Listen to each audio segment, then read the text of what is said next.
Illinois became the 11th state to legalize recreational cannabis. Good news for hometown cultivator Cresco Labs. Alexis Keenan had a chance to walk through the company's fully vertical operation just outside Chicago. Let's take a look.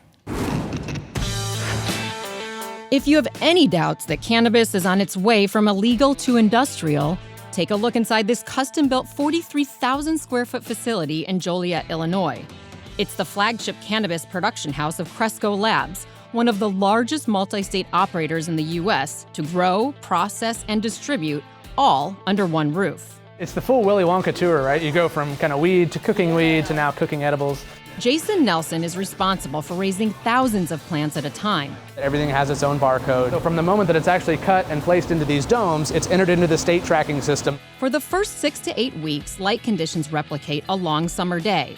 By week 8, plants move through a series of bloom rooms, each with capacity for up to 630 plants. The daylight hours will be fall, so these lights are going to shut off. These are going to go through 12 hours of darkness at night. In Illinois, this pre-flower stage is the last time that natural pesticides like neem and chrysanthemum tree extracts can touch the plants. It's the most restricted program in the country from that perspective. Around 10 weeks, the first flowers emerge. It smells completely different. The plants are producing the THC, the cannabinoids that people are familiar with, but it's also producing the terpenes that are giving you that smell. By 3 months, plants are ready to harvest. So the tops are nice, usable, high-quality flower that we sell directly as flower more often than not. The lower stuff still has high cannabinoid potency. Each plant yields about 1/2 pound of marijuana flower. In Illinois, that makes each plant worth about $1,500 wholesale and a capacity bloom room worth nearly $1 million. A pound of raw flower produces about 1/3 pound of extracted oil and increases potency 3-fold.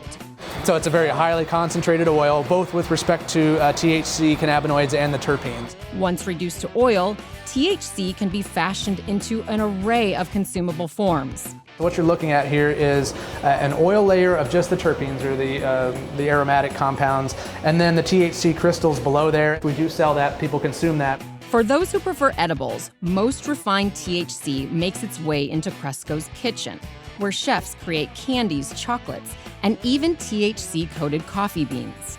And what they're doing back in this space is taking that activated and/or distilled oil, mixing it as just another ingredient to a uniform product. Just another ingredient in a uniform product. More proof that marijuana markets are establishing some firm roots.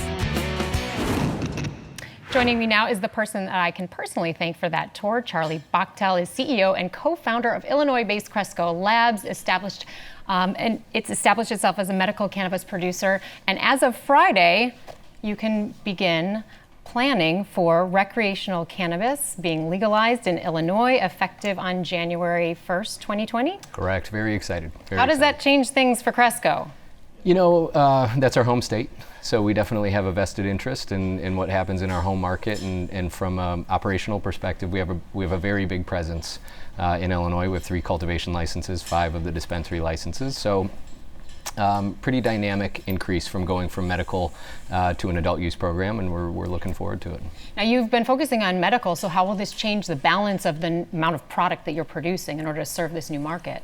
Yeah, there's a significant increase that's going to come from the size of the market and the demand, especially with Illinois. Illinois historically has had a very restricted medical program. New numbers came out today. It has about 71,000 patients registered in the state, which on a per capita basis is actually pretty low compared to the rest of the states around the country. So it's always been very difficult to get certification for the program. With adult use, now that can go away. It offers access, greater access to cannabis for the 13 million residents in the state of Illinois and tourists. So significant increase in the size of the market. So Illinois' medical program is going to look a little bit different than it has in the past. How is it different? Yeah, another very exciting legislative change. It got a bit overshadowed by the adult use from Friday, but on Sunday night they actually passed some pretty sweeping changes to the medical program in Illinois, sort of allowing additional professionals to certify patients. So now nurse practitioners and physicians' assistants, in addition to physicians, can certify patients. And then also some really key qualifying conditions were added, like chronic pain, migraines, IBS. As I mentioned mentioned before, More general things. Yeah, Illinois has been very conservative in the types and in the actual qualifying conditions that would allow you access to the program. So this puts us on par with most other states. So generics are still winning, the consumer choice here. So we talk a lot about cannabis brands differentiating themselves and making things special concoctions, special strains, special edibles. How does a brand do that?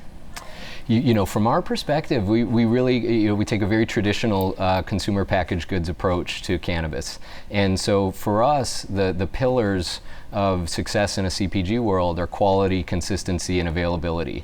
So our number one objective is to make sure that those products are as consistent as they can be every single time, that the quality is always of a certain level, and that they're always available, that you don't have weeks at a time where a specific product that we make isn't available. No one's waiting for product. Correct. So, as opposed to, while we also, of course, engage in R&D and innovation and new product formulations, et cetera, our pillars, our North Stars, are quality, consistency, and availability. So what about licensure in Illinois? In a lot of states, there's a huge oversupply, still black market concerns, because the licenses are in some cases unlimited. What's it going to look like in Illinois?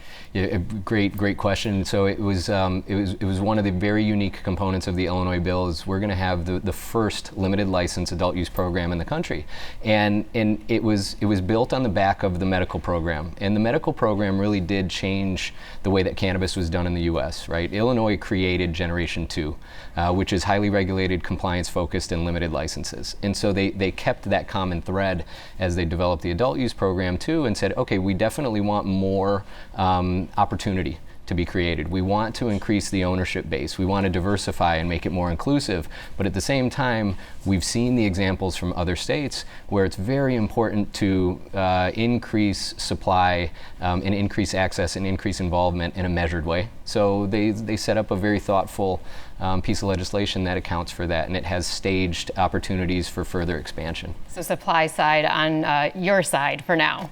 Yeah, again, important. We're the backbone of the current regulated medical program. It's good to, still focus on that as you develop the adult use, stay regulated, stay compliance focused, and expand when you see that it's controlled and it deserves to be expanded. So I think that's what Illinois has done well. Charlie, thank you so much. Thanks for being here. Yeah.